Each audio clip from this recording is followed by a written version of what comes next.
이제 좀 쉬었으니까 그 성적 조사서 다 쓴 사람들은 쌤 줘. 그 수빈이 비 안 썼네. 아, 시험지가 없지. 안 갖고 왔지. 이런. 일단 줘. 쓰는 것까지. 응. 다 썼어? 응. 응.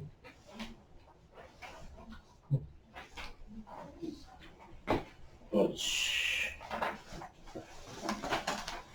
뒤에 다 쓴 거 맞지? 오케이. 형은 단지 머리 파마 뿐만이 아니라 머리 답변이 너 살찌지 않았어? 네? 너 살찌지 않았어? 좀 빠졌는데. 아, 쉣. 그래. sorry. 이상하다. 머리 파마 말고 뭐가 좀 나쁜 것 같긴 한데. 쌤은 이제 내년 계획 중에 하나가 다이어트거든.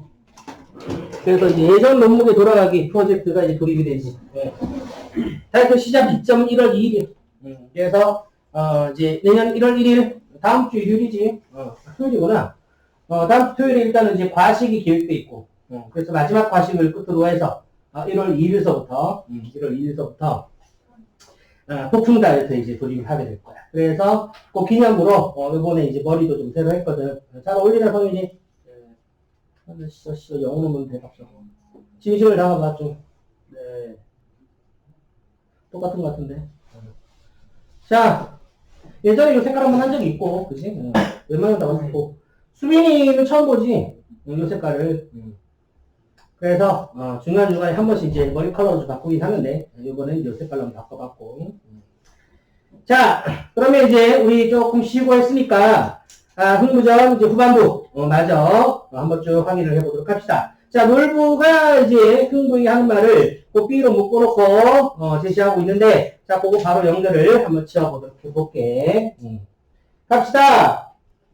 네가 닌거 모르식 하는 거지?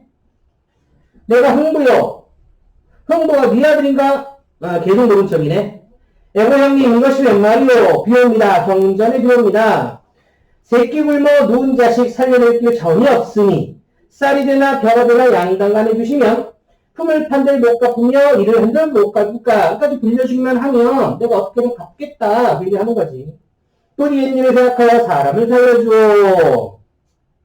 애가라니 넓은 놈의 거동보소 밑줄 넓은 놈의 거동보소. 자, 그런 걸 우리가 판소리기 소설에서 뭐라고 부르냐면은 판소리 사설조 문체다 이렇게 부르는 대목이야. 판소리 사설의 문체다 이렇게 얘기하거나 판소리 사설조 이렇게 얘기를 하거나. 자, 그러면 이제 언제 이런 소리를 떠느냐? 그거는 아까 얘기했던 판소리의 특징이 묻어나기 때문에 저런 말을 쓰는 거거든. 그러면 여기서는 도대체 무슨 판소리의 특징이 드러나는 것이냐? 아까 판소리는 뭐 하는 거라고 그랬어? 공연하는 거라며. 맞아? 그래서 예전에 판소리 실제 어디서 주로 많이 공연이 되냐면 극장이래. 극장 없었으니까 시장 통해서. 시장에 누가 많아? 사람이 많을 거는 시장에는. 맞아? 오고 가는 사람이 유동인구가 많으니까 넓은 공간 같은 데서 또는 이제 한적한 곳에서 공연을 하는 거야. 그럼 이제 사람들이 삥 눌러 모여 앉는 거지. 특별하게 정해진 뭐는 없어. 무대 장치 같은 건 없다고. 그래서 관객가 공연을 진행하면서 관객들한테 이제 말도 걸고 이렇게 한단 말이야. 그게 바로 판소리라는 이 공연의 특징인 거죠. 그래서 첫 번째 이런 말 할 수 있는 근거는 청중에게 말을 건네는 청중에게 말을 건네는 이런 어투가 나오면 우리는 이런 얘기를 해. 서양 연극 같은 거 생각해봐. 야, 배우가 관객한테 말을 걸 수가 있어 없어? 당연히 안 되지. 안 그래? 야, 제목이 로미오와 줄리엣이야. 로미오 주인공 딱 넣어가지고 관객한테 말을 걸 그런 게 가능해? 불가능하잖아. 맞아? 이게 바로 판소리니까 가능한 거지. 그래서 청중의 말을 건네는 어투 이런 게 나오면 판소리 한줄쪽 이렇게 얘기하고. 하나 더. 해학과 풍자. 자, 해학과 풍자의 어떤 표현이 드러나면 이것 또한 판소리 사설조라고 그래. 왜? 해학과 풍자의 특징이 또 어디 아까 특징이라고 그랬어? 판소리 특징이라고 그랬잖아. 맞아? 자, 지금 밑줄 본 대목은 요것 때문이거든. 자, 넓은 의 거동보소 이 말은 놀부가는 행동 좀 봐라. 이런 얘기야. 놀면서 하는 거 봐봐. 이런 얘기거든. 청주에게 말을 거는 어투가 바로 눈에 보이지? 그래서 이런 거를 탄소리 사설문체다. 탄소리 사설조다. 이렇게 부른다는 뜻이다. 자, 이어서 그럼 뭘 어떻게 하냐? 성년물을 무릎 두고 볼을 치며 호령하되 너도 염치 없다. 내 말을 들어보아라. 하늘은 녹 없는 사람을 내지 않으며 우리가 흔히 이런 말 하지. 사람을 태어날 때 자기 먹을 복은 타고 태어난다. 이런 말 하거든. 그 얘기하는 거야. 땅은 이름 없는 풀을 내지 않는다. 다 자기 먹을 거는 쥐고 태어나는 거야. 자, 네 복을 누굴 주고 나를 이게 보채느냐. 근데 왜 너는 그런 너의 복을 다른 사람한테 줘버리고 나한테 왜 난리야. 쌀이 있다는들 넣어주자고 노적 헐며 벼가 많이 있다는들 넣어주자고 섬을 헐며 돈이 많이 있다 한들 그에 가득던 것을 문을 열야 그랬네. 결국은 아무리 많아도 넣어주려고 그것을 헐고 덜고 이렇게 줄일 생각이 하나도 없다 이런 얘기를 하고 있는 거지. 그래서 결국은 흥부에 정말 이런 간절한 사정도 자 놀부는 과감히 뭐하고 있어? 쌩 까고 있는 거지. 자, 그래서 여기까지가 중간 부분 줄곧 이전인데, 자, A, B 크게 두 개로 묶인 부분은 각각 다 뭐가 나왔기 때문에 그래? 대화가 나왔기 때문에 그렇지? 하는 누구와 누구의 대화에서, A는 흥부와 흥부 안에, B는 흥부와 노부 두 사람의 대화야. 그지? 그럼 또 하나 잡혀볼까? 왜 대화로 묶은 대목에서, 대화로 묶은 대목에서 A, B 이런 문자를 갖다 집어넣고 문제를 만들었을까? 이거는 소설에서 매우 많이 하는 짓거리지. 왜? 자, 성일이 대화는 왜 중요해? 아까 이유 다 설명했다. 지금 내가 아까 얘기했지. 소설에서 물어보면 맨날 똑같은데 이렇게 물어보느냐 저렇게 물어보느냐 방향만 바꿔 물어본다고 했지. 항상 똑같은 걸 물어본다고 했어. 아까 내가 뭐 물어보는데 소설 핵심 뭘 했어? 심리태도. 인물의 심리가 태도라며. 그럼 이거 왜? 심리태도를 물어봐요. 그러니까 왜? 드러나서요. 오케이. 인물의 심리 태도가 대화, 말에 잘 드러나잖아.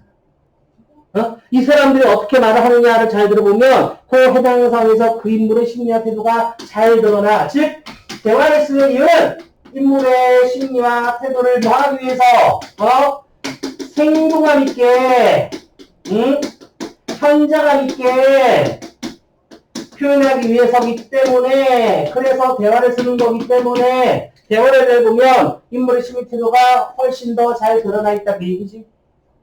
맞아? 그래서 A, B를 묶어놓고 문제 만든 거야. Understand? 항상 똑같아. 소설은 늘 이런 짓을 하지. 그럴 수밖에 없어. 소설의 본질이 아까 얘기했잖아. 인물의 심리 태도 파악하는 게 핵심이라고. 그래서 그렇다.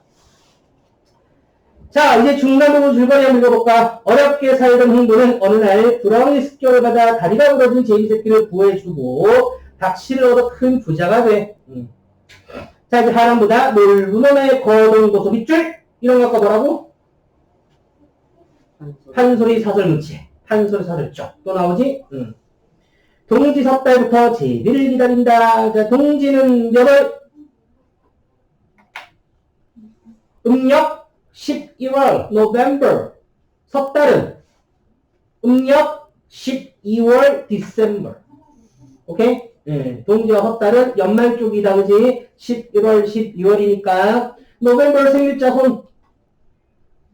없군. December 생일자 손. 나 포함해서 두 명이네. 혜원이 며칠이야? 12월 8일. 8일? 쌤은 12월 4일. 나랑 4일 차이네. 원래 겨울에 태어난 사람들의 성격이 어떻대? 겨울에 태어난 사람의 성격이 되게 온화하고 부드럽다고 그러지. 나를 봐도 그렇잖아. 그야말로 온화, 그 상징 그대로지. 성일이 그래 안 그래? 네. 이제 목소리에 조금씩 진심이 담기기 시작하는 것 같아. 자, 그래서 동지섭달은 우리 문학에서 종종 나와. 그래서 나오면 11월, 12월이구나. 계절상으로 언제 그럼? 11월, 12월이니까 계절상으로는 당연히 겨울이지. 겨울이야. 그래서 다른 거 몰라도 동지섭달 나오면 계절 딱 배경 겨울. 그것만 알아도 대단히 크다. 효과가.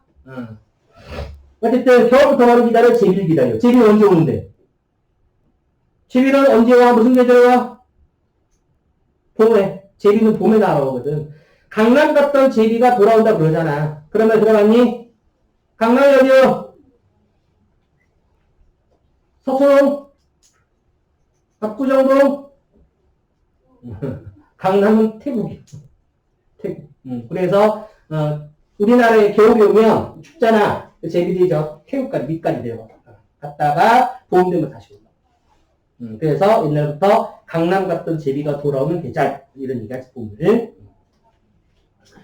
자, 금연학대 둘러매고 제비를 보러 갈 때 한 곳을 바라보니 한 짐승이 떠서 들어오니 놀부 놈이 보고 제비 인제 온다 하고 보니 태백산 갈가마기 차돌도 못 얻어먹고 줄여 청차례 높이 떠 갈고가고 가니 그래서 제비인 줄 알았는데 제비가 아니었고 뭐였어? 갈까마귀, 까마귀 한마디로 까마귀. 까마귀. 근데 까마귀 상태가 어때 보여? 엄청 못 얻어먹고 굶주려 보이지, 그지? 그래서 울면서 나오는 중이네. 자, 또 넘어가라.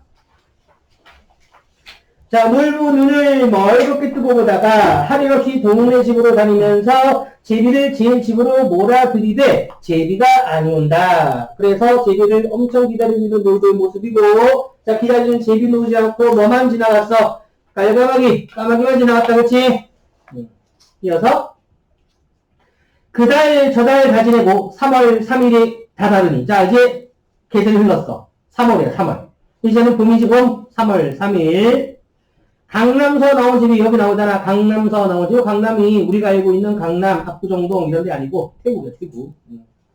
자, 옛집을 찾으려 하고 오락가락 넘놀 적에 제비, 놀고 사면에 제비집을 지어놓고 제비를 들이보니 그중 팔자 사나운 제비 하나가 놀부 집에 흙을 물어 집을 짓고 알을 낳아 알을 할지. 그래서 요 제비는 참으로 재수가 없지. 하필이면 그 허구하는 집들 가운데에서 하필이면 놀부의 집에 집을 지었던 거니까. 놀부 놈이 쥐하고 제비 집 앞에 대응하여 가끔 만져보니 알이 다 굵고 다만 하나 껴지라. 그래서 알을 계속 만져보는 거야. 언제 이 제비가 알 깨고 나오는지. 날기 공부 있을 때 구렁감 아니 오니 놀부인만 답답하여. 왜? 자, 이제 이 제비가 알 깨고 나와서 자, 날기 연습을 막 할 때 구렁이가 나타나서 제비를 공격해야 되거든. 그래야 자기가 구렁이로부터 제비를 지켜줄 수가 있는 거잖아. 근데 이 구렁이가 안 나타나 지금. 제 손으로 제비 새끼를 잡아내려 두 발목을 지끌 부러뜨리고. 굉장히 성격이 잔인하지. 구렁이가 안 나타나니까 지가 직접 다리를 부러뜨렸어. 깜짝 놀라 이런 말이 가련하다 이 제비야 하고 조기 껍질을 얻어 찬찬 동여 뱃놈에 닷줄 감듯 3층 올라 연줄 감듯 하여 제 집에 얹어 부었더니 그래서 지가 부러뜨리고 자 지가 치료해주고 이런 모습.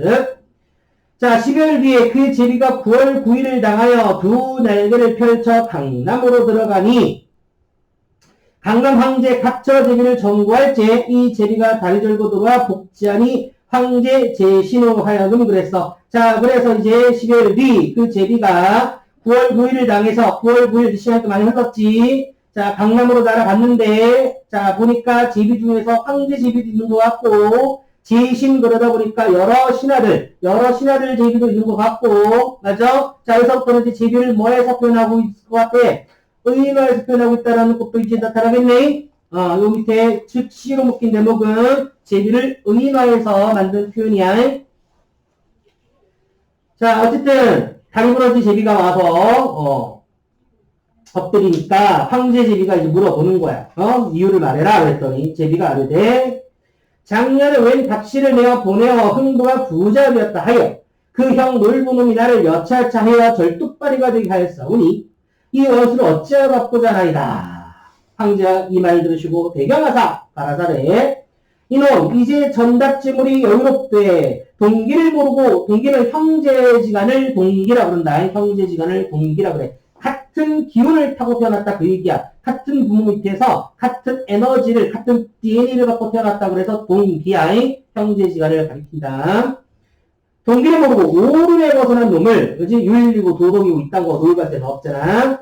그저 두지 못할 것이요. 또한 네 원수를 갚아주리라. 자, 하고 황제 말을 죽어. 자, 황제 말을 죽으면 이 황제 말을 통해서 뭐가 암시되고 있어? 앞으로의 사건 전개가 암시되고 있지. 즉, 제비가 놀부한테 뭐를 할 것이다? 복수를 할 것이다. 그러면 놀부는 큰 재앙을 받을 것이다. 라는 앞으로의 사건 정도로 암시가 되고 있군. 자, 하고 박씨 하나를 보수표라 근자를 새겨주더라. 자, 여기까지가 이제 실려있고, 그 마지막도 이제 C로 묶인 대목 보면 역시 이 구절 또한 뭐야? 대화 파트지. 맞아? 이번에는 누구와 누구의 대화야? 제비끼리 대화잖아. 황제 제비와 다리 부러진 제비. 맞죠? 두 사람 사이에, 사람 아니지, 두 제비 사이에 대화가 쓰였고, 그 대화를 통해서 또, 자, 앞에 사건 정리도 암시가 되고, 자, 그 당사자 두 사람, 두 제비의 어떤 심리학 태도도 확인이 되고, 뭐 그렇다는 얘기다. understand? 자, 그러면 이제 여기까지 해서 우리 흥부전. 뭐 길지는 않았으나, 뭐 일단은 판소리 소설이라는 점에서 우리 문학에서 매우 중요한 위치를 차지하는 하나의 장르였고, 그 다음에 흥부전은 뭐 여기 모르는 사람 중에 흥부전 모르는 사람 세상에 없지 뭐 대한민국 사람이 누구나 다른 이야기이긴 한데, 어쨌든 같이 한번 보면서, 이게 소설이니까, 소설 파트에서 중요한 내용들 중심으로 몇 개 확인을 했고, 그런 거 아울러 잘 좀 봤으면 좋겠어. 자, 그 다음에 45페이지 넘어가면, 거기 이제 문제가 6개 있는데, 그거는 숙제. 그거는 다음 시간에 숙제로 한번 풀어보도록 해봅시다. 자, 그럼 이제 46페이지.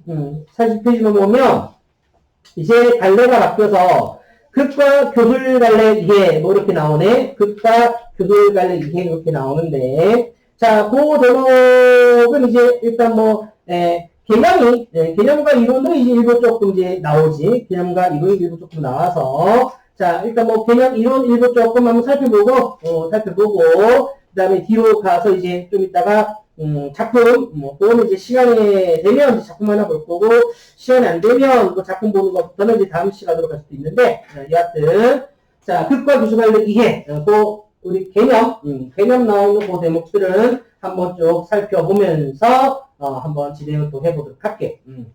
자, 우선은 이제 극갈래의 의미 해서, 자, 극갈래부터 얘기가 먼저 나오기 시작하지, 극갈래. 자, 우선 개념부터 봅시다. 자, 연극과 같은 공연을 의미한다. 자, 극갈래는, 극갈래는 서술자의 개입 없이 인물들의 대사행동을 통해 사건을 직접 전개하는 문화가 펼쳐지고, 사건 내모의 사건. 자, 사건을 전개하는 측면에서는 극과 뭐가 동일하다? 소설이 동일하지. 다행. 사건 중심의 문학이라는 점에서는 소설과 극은 똑같아. 자, 그런데, 엄청난 차이가 있지. 바로 누구? 서술자의 개입 없이 소설자 세모해. 자, 요게 소설하고 극이 갖는 결정적 차이야. 이 말을 왜 자꾸 하냐면, 서술자의 개입 여부, 소설자의 존재 여부를 빼면 극과 소설은 같은 거야. 어떤 점에서? 사건 중심의 문학이라는 점에서 같은 거야. 우리 그래서 이런 거 많잖아. 소설 원작으로는 뭐가 많아? 영화, 드라마가 많지. 그지? 왜? 결과적으로 사건 이야기라는 건 똑같거든. 그래서 소설 원작에 영화나 드라마가 나올 수가 있는 거지. 근데 우리 알다시피 소설에서는 누가 있지만, 서술자가 있지만, 극에서는, 즉 영화나 드라마에서는 서술자가 없잖아. 철저하게 누구에 의해서? 인물들의 말과 행동에 의해서만 사건이 진행되지. 그래서 극을, 소설과 똑같아.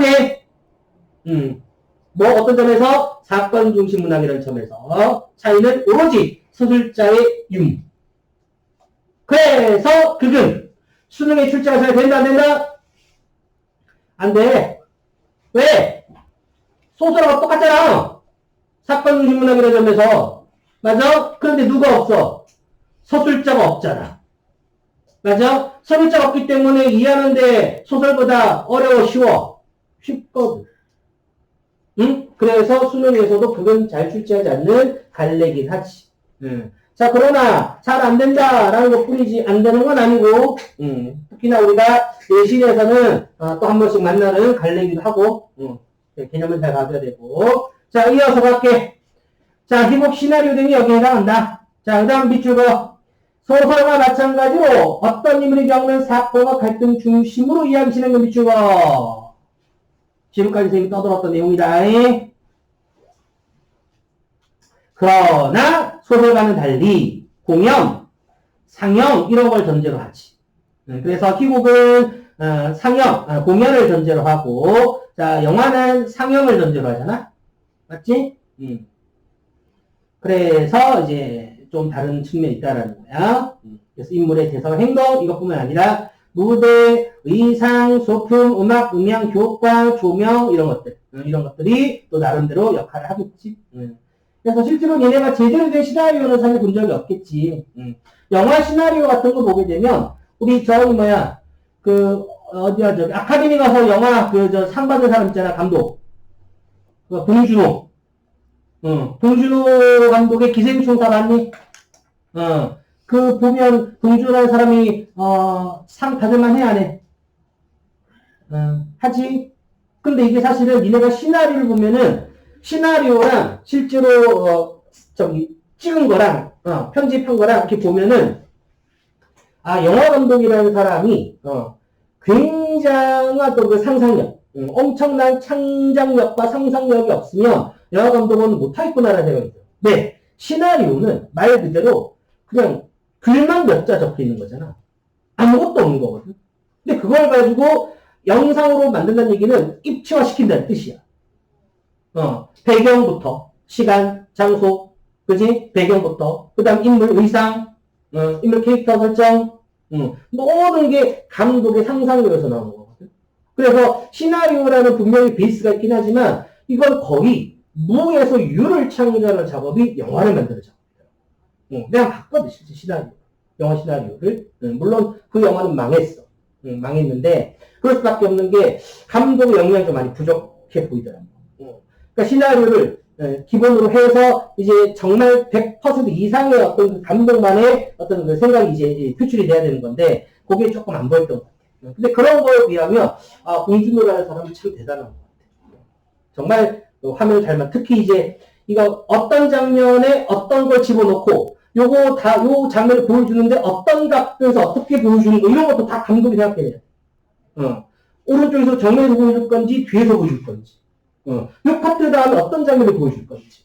이거 다 감독의 머릿속에서 나와야 되거든. 그러니까 엄청나게, 생각을 많이 해야 되고, 상상력이 풍부해야 되는 그런 직업인지가 딱 보니까 알겠더라고요. 그래서, 지금 시험도 끝났고 하니까, 그 영화가 19금인 걸로 내가 기억하는데, 혹시 근데 곡성이라는 영화 본 적 있어? 한국 영화인데.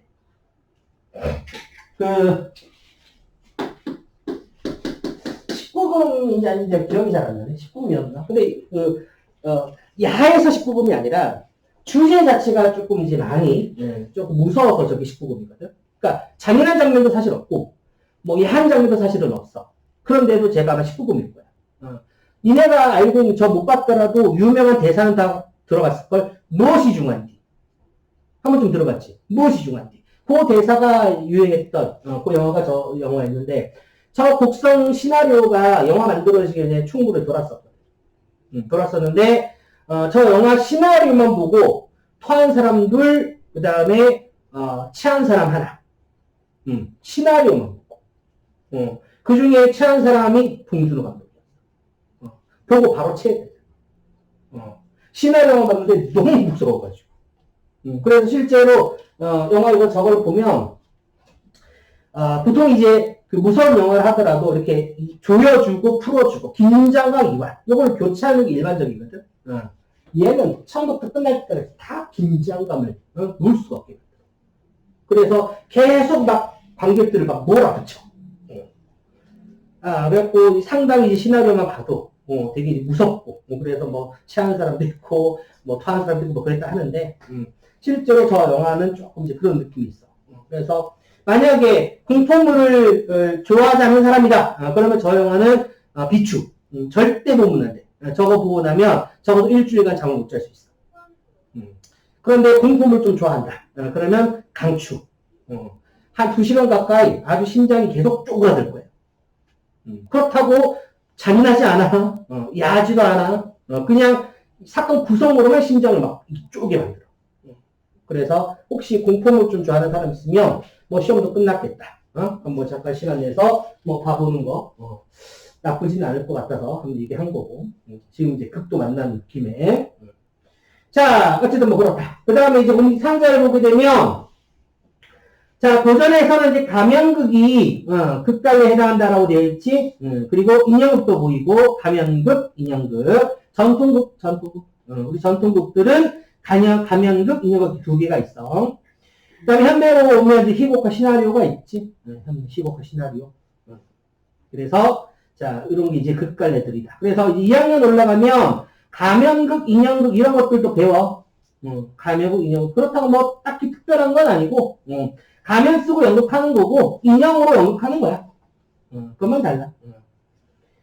자, 그 다음에 이제 2번으로 오면 희곡과 시나리오 특징. 또 몇 가지 정리되어 있는데, 희곡 특징부터 해볼게. 희곡을 밑줄로 공연을 목적으로 한 연극의 대본줄. 희곡은 공연 목적의 연극 대본이야. 희곡, 공연 목적 연극 대본. 자, 관객 앞에서 배우가 대사 행동을 통해 내용을 진행하기 때문에 집주가 시간적, 공간적 제약까지 밑줄. 그 다음, 등장인물 수에 놓지 않은 또 밑줄. 자, 그런데 이 두 가지가 생기는 이유가 똑같아. 왜 시간과 공간의 제약이 있고 등장인물 수에도 제한이 있을까? 희곡은 뭐가 있기 때문에 그래? 정해진 무대 장치 때문에. 정해진 무대 세트가 있어. 따라서 장면이 무대 세트를 바뀌면서 만약에 달라져야 된다면 당연히 제약이 많이 걸리겠지. 시간 걸릴 거 아니야. 무대 세트 바꾸는데 30분 걸려. 관객들 뭐해 그동안. 맞지? 그 다음에 무대가 한없이 넓지가 못하잖아. 그래서 뭐 연극으로 뭐 적벽 대전 이런 거 불가능하지. 그지? 그래서 정해진 무대 장치가 있다는 점에서 결국은 여러 가지 제약을 좀 받을 수밖에 없다. 연극 한 번이라도 본 사람. 수빈이 뭐가 썼어? 저 대학로에서 옥탑방 고양인가? 그래. 좀 시간인 것 같은데. 네. 그럼 연극에 출연해 본 사람. 나밖에 없네. 배우 출신이거든. 이런 것도 안 믿지. 지원이 너무 눈동그랗게 뜬 거 아니야?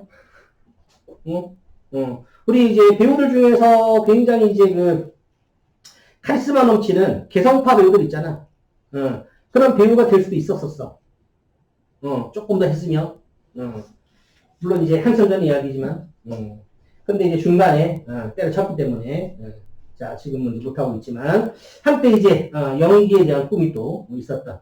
자 그런 이제 사람이었었는데 연극이 상당히 매력적이야. 상당히. 그래서 연극 같은 경우 이제 연극을 계속 하는 사람이나 또는 이제 연극을 보는 사람이나 한번 보면 그 영화와는 또 다른 어떤 매력이 있어. 실제 배우들하고 지금은 이제 코로나 때문에 조금 제약이 많지만 실제 연극 무대는 진짜 배우들 숨소리까지 들리기도 하거든.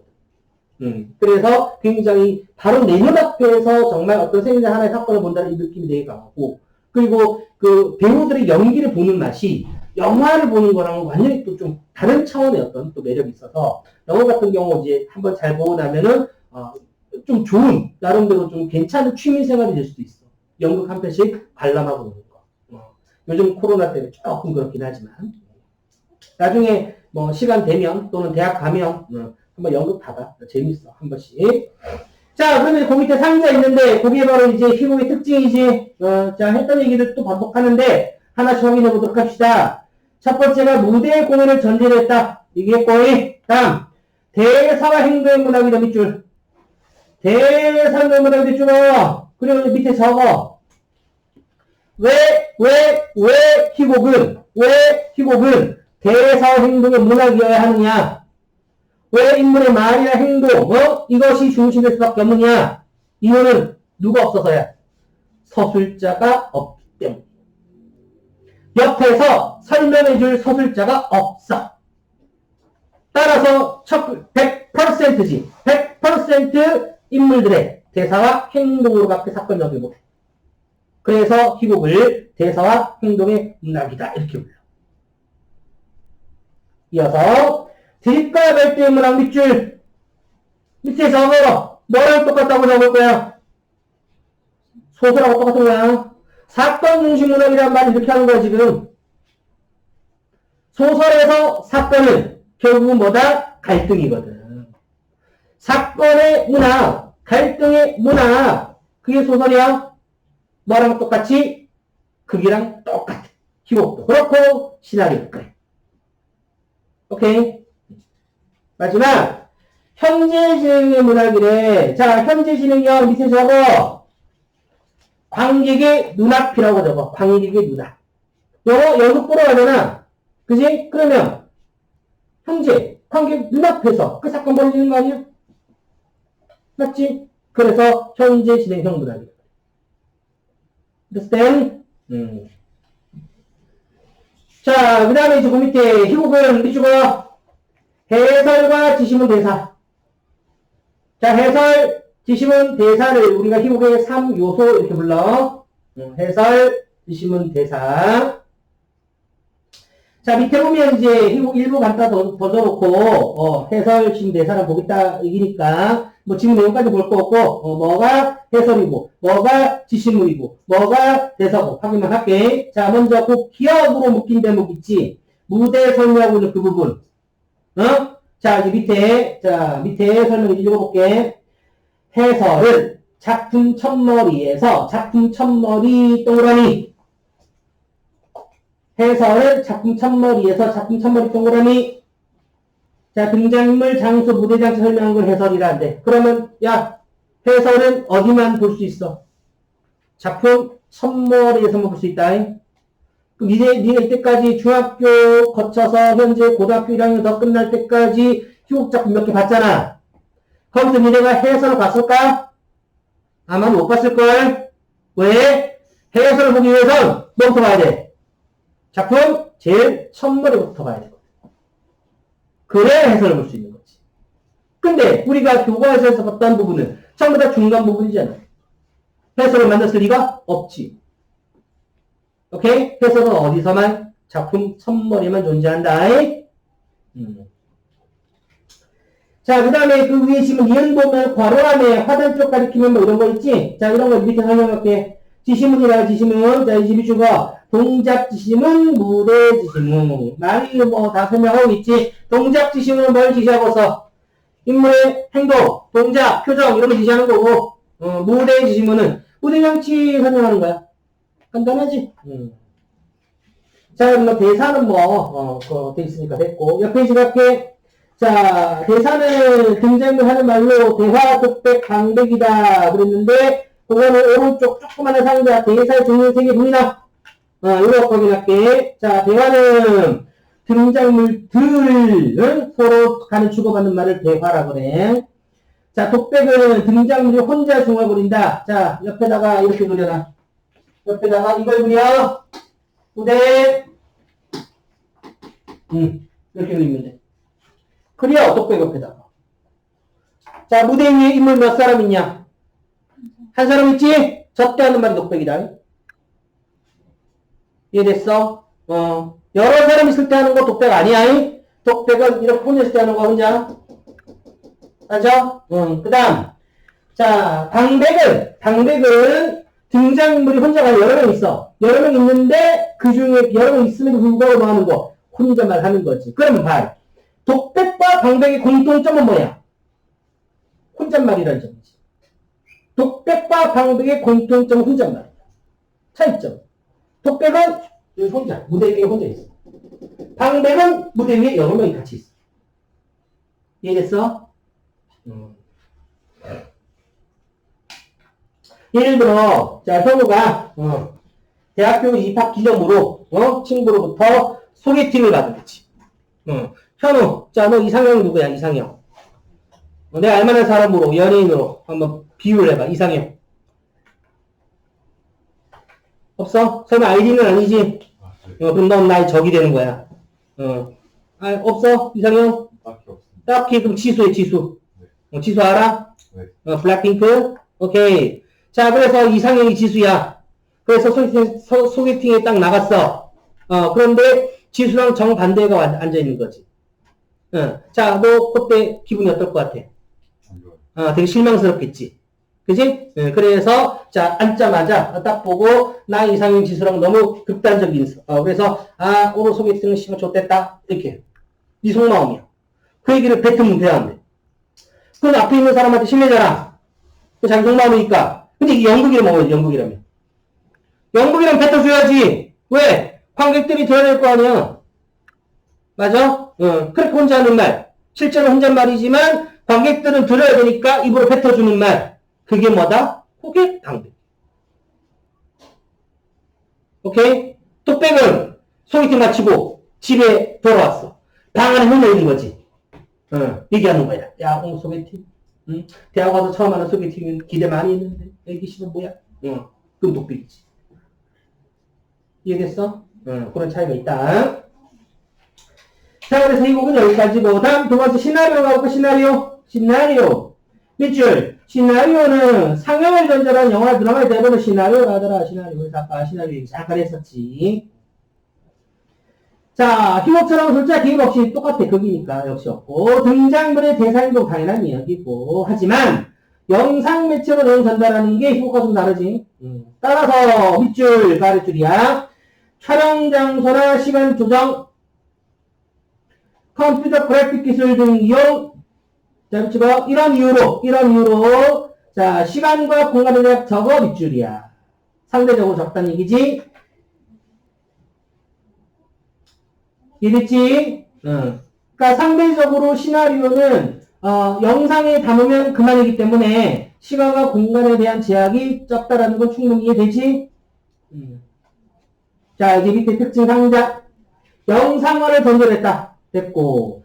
제약에서 자유롭다. 그냥 카메라에 담으면 되니까. 그 다음에 대사 행동을 하면 줄. 똑같이 이거는 뭐랑? 희곡이랑도 똑같고, 아니지. 희곡이랑 똑같은 거지. 대사 행동을 하고. 역시 누가 왔기 때문에? 소설자가 왔기 때문에. 자, 그 다음에 3번. 이것과 시나리오 주요 용어들 한번 봐볼까? 용어들. 자, 여기까지 하고 오늘 문학을 정리해야 되겠다. 교술 관련 여기까지는 시간이 조금 모자라 보이고, 작품을 보는 건 더욱더 모자라 보이지. 그래서 이것과 시나리오 주요 용어까지만 정리하고, 저기 우리 뒷문학, 일부 좀 하고 문법도 좀 봐야 돼서, 그렇게 진행을 좀 하도록 할게요. 자, 먼저 희곡 용어부터 가보자. 자, 막과 장이네. 막과 장. 그래서 막은 뭐다? 한 막은 무대에 막이 올랐다가 다시 내릴 때까지 하위 단위 장으로 구성이 되더라. 그럼 장은 뭐냐? 막의 하위 단위로 무대 장면이 변하지 않고 이루어지는 사건의 한 토막이다. 그러면 자, 장이 바뀐다는 얘기는 무대의 장면은 계속 똑같이 이루어지고 사건만 바뀐다 그 얘기지. 그럼 막이 바뀐다는 얘기는 무대가 올랐다가 내려야만 막이 바뀌는 거거든. 무대 왜 내려? 그 사이에 뭐 하는 겨? 그게 세트 바꾸는 거야. 뭔 말인지 이해되지? 그래서 뭐 1막 1장, 1막 2장, 1막 3장, 1막 4장 막 가다가 2막 1장, 2막 2장 이런 식으로 막 가는 거지. 그래서 희곡은 막과 장이라는 구성 단위로 이루어져 있다. 자, 그래서 우리 설명을 들어오니까 굳이 안 봐도 되고. 자, 이번 시나리오 주요 용어로 이제 내려가서, 시나리오는 영상 매체로 내용 전달하기 때문에, 장면을 담는 내용 구성된다. 그래서 희곡의 단위는 막과 장이었고, 시나리오의 단위는 장면이구나. 장면, 씬. 자, 그래서 막과 장면은 장면 번호, S샵, 요걸 씬 넘버라고 부르는데, 씬 넘버, 요거. 자, 밑에 이제 여러 가지 시나리오 용어들이 있는데, 뭐, 일반적으로 많이 쓰이는 것들 몇 개 정리해 놓은 건 이게 다는 아니지만, 하나씩 확인해 볼까? S샵, 씬 넘버, 장면 번호, 그 다음 NAR은 내레이션. 그래서, 요거는 이제, 장면에는 나타나지 않고, 자, 바깥에서 해설하는 그런 것들을 내레이션이라고 그러지. 보통, 뭐, 영화 같은 거 시작하기 전, 또는 다 끝나고 나서 가끔 이런 게 들어온 경우 종종 있지, 그치? 시나리오, 내레이션. 이는 이펙트, 효과음, 화면 밖에서 들리는 음향, 대사의 효과, 이펙트. 자, F5, F4는 두 개가 같은 맥락이지, fade in, fade out이니까, fade in은 화면이 점점 밝아지는 거고, fade out은 거꾸로 화면이 점점 어두워지는 걸 fade out. 두 개는 보통 이제 장면 전환시킬 때 쓰는 기법들이지, 장면 전환시킬 때. 자, 그럼 overlap. 하나 화면이 끝나기 전에 다음 화면이 겹치면서 점차 사라지는 기법. overlap. 그 다음 seeing close up. 이 편의점 아니고, close up. 자, 등장하는 배경이나 인물 일부를 화면에 크게 나타내는 일. 그래서, 예전에 이제 쌤이 한창 그 야구 경기를 자료 관람했을 때, 이 클로즈업을 굉장히 많이 다녔었지. 야구장에 관중석에 앉아가지고 응원하잖아. 내가 야구장 가는 날은 한 확률이 80% 됐던 것 같아. 무조건 TV에 나왔어. 무조건. 그것도 이제 이렇게 관객들이 몇 명 있으면은 멀리서 롱샷 찍어놓고 야 저쪽에서 저게 나야 이런 거 말고 무조건 클로 최소 바스트샷. 그래서 난주를 다 알아보게끔. 보통 이제 카메라맨들이 관객석에서 관중들 가끔 찍어서 보여주잖아. 아무나 안 찍어. 어떤 사람 찍어? 첫 번째, 굉장히 오늘 열심히 한다. 찍어서 보여주고. 두 번째, 잘생기거나 예쁜 사람들. 나는 두 번째겠지. 그래서 카메라에 자주 잡혔어. 너 씨발 눈 똑바로 안 떠? 그래서 자주 잡혀. 실제로 여학생들 알바가 많았어. 지금은 그런 거 몰라 하는지 모르겠지만 대학생들, 여대생들 알바를 하는데 여대생들을 알바생으로 채용해 구단에서. 하고 알바가 뭐냐면 야구장 와가지고 야구 보는데. 저 테이블 자리에 앉아가지고. 그래서 화면에 자주 비춰줘. 그러면 그걸 보고 여자들은 별생 없겠지만 야구는 아무래도 여자도 많이 좋아하지만 남자가 좀 많이 좋아할 거 아니야. 그 남자들이 야구 보면서 뭔 생각하고 있어? 야구장에 예쁜 여자들 많이 있네. 관객을 유치할 수 있잖아. 관중. 그 목적으로 실제로 그런 여대생 알바가 있었어. 알바가 너무 쉽지. 그냥 앉아서 야구 보는 데. 그게 끝이야. 자, 어쨌든 간에 잘 나오고 그랬어. 그래서 가끔 나는 불상사가 일어나긴 했지. 왜냐면 아직도 기억나는 게 2004년이었나? 그때 이제 한국 시리즈 티켓이 우연히 생겼어. 한국 시리즈 티켓 구하기 힘들잖아.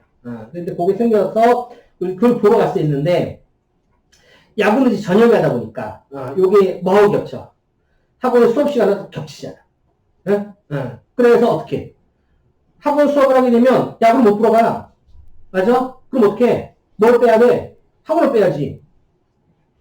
당연한 거 아니야. 야구 보러 가야지. 한국 시리즈인데. 4차전이었거든, 그것도. 그래서 하루에 얘기를 했어. 자, 집에 큰 일이 있다. 그래서 내가 못 온다. 요날. 그러고 야구장 갔지. 씨발 걸렸어. 왜? 클로즈 때. 집에 나. 그래가지고, 문자가 오더라고. 나는 널 보고 있다, 이렇게. 뭔 개소리냐 했더니 이제 TV에 나왔다. 그래서 이상하게도 참, 그때는 야구장 가면 거의 한 80% 이상 TV에 잡혔어. 그것도 항상 이렇게 클로즈 돼가지고. 그래서 내가 클로즈도 잘 알지. 성희, 넌 야구 보면 야구장에서 카메라 먼저 잡아주겠냐? 아니요. 안 잡아주겠지, 그지? 네. 왜? 야구장에 안 가요. 안 가니까? 네. 여기는 참 수원이니까 수원 KT 팬 없냐? 아무도 없고. 오케이. 자, C 했고. 자, 이제 한 3개 더 하고 좀 쉽게. 자, INS insert. 그래서 장면과 장면 사이 그림이나 사진이 서있다는 거 insert. 자, 내가 요즘에 많이 보는, 요즘은 아니구나. 한때 많이 봤던 insert는 이제 맛있는 녀석들. 근데 그거 아직도 하나? 안 참됐는데. 맛있는 녀석들 보면은 거기 인서트로 제일 많이 쓰는 게 전부 다 뭐다? 음식 뜨는 장면이지. 그래서 그 돼지 4마리 나와가지고 저녁 처먹고 있으면 갑자기 음식 이렇게 뭐 국자나 젓가락으로 이렇게 뜨는 모습이 딱 나오잖아. 그 중간에 이야기 사이 그 화면 딱 끼워놓은 거거든. 그런 걸 인서트라고 했지. 그래서 한때 많이 봤던 인서트가 다 음식 장면이었었는데. 자, 그럼 PA네, PAN, 팬이라고 해서 카메라가 상하, 좌우 움직이는 걸 말하고, 그 다음에 이제 몽타주. 따로 촬영한 장면을 떼어붙여서 편집하는 기법인데, 이거 주로 언제? 시간을 압축해서 보여줄 필요가 있을 때. 그걸 몽타주에서 보여주지. 어떻게? 니네 시험 끝났잖아. 니네 시험 과정을 몽타주로 편집할 수 있어. 첫째 날, 첫째 날 국어 봤다. 그러면 국어 보는 장면 한 3초, 4초 컷. 자, 둘째 날 수학 본다. 그러면 둘째 날 수학 보는 시험 장면 3초, 4초 컷. 이런 식으로 4일 정도 붙이면 한 20초에 걸쳐가지고 4일의 시험 과정이 한 번에 딱 들어오지. 그렇잖아. 그래서 시간을 딱 축에서 보여줄 필요가 있을 때 쓰는 기법이 몽타주. 자, 그래서 여기까지가 우리 시나리오 조율 용어들 개념이었어. 그 다음 페이지 48쪽 넘어가면 이제 교술 관례부터 나오는데, 자, 교술 관례 이야기는 여기 또 장르가 바뀌다 보니 여기서부터는 이제 다음 시간에 좀 이어서 가는 걸로. 원래 계획은 이제 여기까지 하고 이제 동승이라는 우리 작품이 하나 있어서 이 희곡 작품이라 시나리오라 여기까지는 볼까 싶었는데 자 시간이 거기까지는 안 될 것 같고 이 정도 일단 먼저 끊어갈게. 자 그 다음에 이제 우리는 어디로 넘어가야 되냐면 저기 이제 몇 쪽이냐 그 90쪽에 있는 조선시대 산수하는 아까 수빈이한테 복사를 했는데 이거는 지난번 숙제였더만 숙제였지?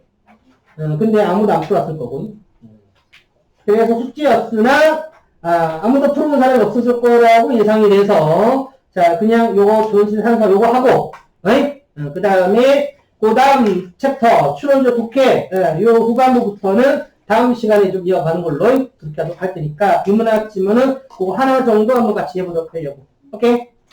자 그리고 여튼 요 나머지 일정을 10분 쉬고 이어서 진행하도록 합시다. 자 10분 쉬었다 합시다.